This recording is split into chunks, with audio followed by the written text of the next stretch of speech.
I think knowing Dak's story, seeing what Ezekiel Elliott has had to go through, like just paying attention to those storylines makes you want to root. Like I want to see Dak. I've said it as a Giants fan. I want to see Dak. Dak is easy to root for. Like man, and But you're a Cowboy. If you don't think about it though, Jay, if you don't like a team, you're not gonna like that player on that team. of course. So you shouldn't be rooting for him. But there's some teams where you hate on that team, but there's some dudes on the team you're like, it's hard to hate on that guy. Nah. See, that ain't real hate then. That's just not real hate. Most fans don't have real hate. Don't tell me though, about real hate. I know all about real hate. No, it's just not. You think about it. And the pros, I don't feel that way as a fan. I just think in college. Like, I could never root for UCLA. Right. Never. Yeah, that's real hate. It's just Yes. never. But you mess with Baron Davis.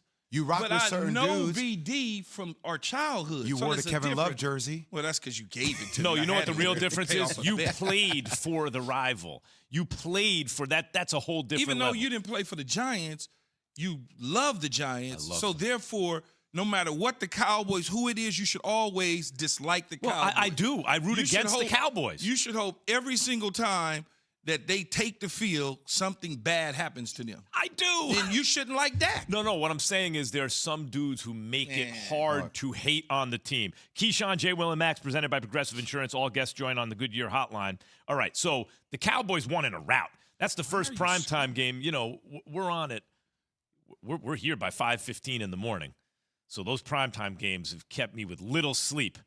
By halftime last night, You were like, You were You fine. did good. You're You good. watched the entire game, man. It's great. you got, Start the Day is brought to you by Indeed. If you need to hire, visit Indeed.com. So, Key, Yes, that what would be me. is everyone's talking Dak? He's the best quarterback in the division. Clearly, he's a top 5 quarterback. What was your Not very biggest? many quarterbacks in the division. That's good. Yeah, I had to What think was- when you said it. I'm like, Yeah, he's easily the Jalen best Hurts, quarterback. Daniel Jones, and then whoever starts Taylor for Heineke. Washington. Heineke or something. Whoever starts for Washington. But Dak is a top 5-ish quarterback in the league, ish. And See, he had a great game. What's your biggest takeaway from the game, Key? It's the defense. The defense. I mean, the defense is flying around. They could move Michael Parsons around to different spots for a guy who could play. Who could play middle linebacker. He can play the wheel backer. He can line up on the edge, be the outside rush backer. He can put his hand in the ground, be a defensive end. I mean, he's not overly big. He's a solid size for a certain position, but he's that in-between hybrid type player that gives them a lot of flexibility to play with a lot of things like Bobby Wagner did when Dan Quinn was in Seattle as a defensive coordinator. So when you think about what he's capable of putting together from a defensive standpoint, you got Diggs there doing his number as a defensive back. He's growing, but what allows the secondary to grow is when you have your front seven active. When you get your defensive line and your front seven active, your secondary can do what they need to do because they're comfortable. They know that the rush is going to get there. I could take my time, or better yet, I could take my time and start to, do things that I probably wouldn't do as a defensive back if the rush wasn't there. Now I could play not sound as I normally would, and then I fall into situations. I take chances in situations. I remember playing with Aaron Glenn and Ray Mickens, and they used to always tell the defensive line, if you get there, it allows me to squat on a certain route because I know I got the help over the top. And you can see it in the secondary, the confidence level that the Cowboys presented themselves with against these young receivers. So in Trayvon makes Philadelphia. that play partly because the front seven's playing well. Yeah, absolutely. Because now he knows, I can jump this. Because if I jump this and I miss, the front seven is going to get there. Somebody in the front seven is going to get there, and the guy over the top got my back. So now I'm going to jump it. And it worked out for him.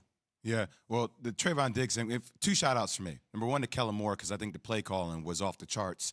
They were able to dominate the run game with Ezekiel Elliott, Tony Pollard.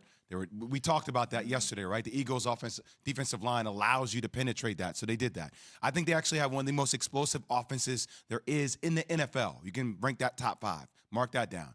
And then defensively, Key, another shout-out just for Diggs. Look, you can put him on the top wide receiver, lockdown corner, and 3 interceptions now in 3 games. 3 interceptions, like certified baller for the way he plays. Like Micah Parsons coming off that edge, man, 1-tip pass.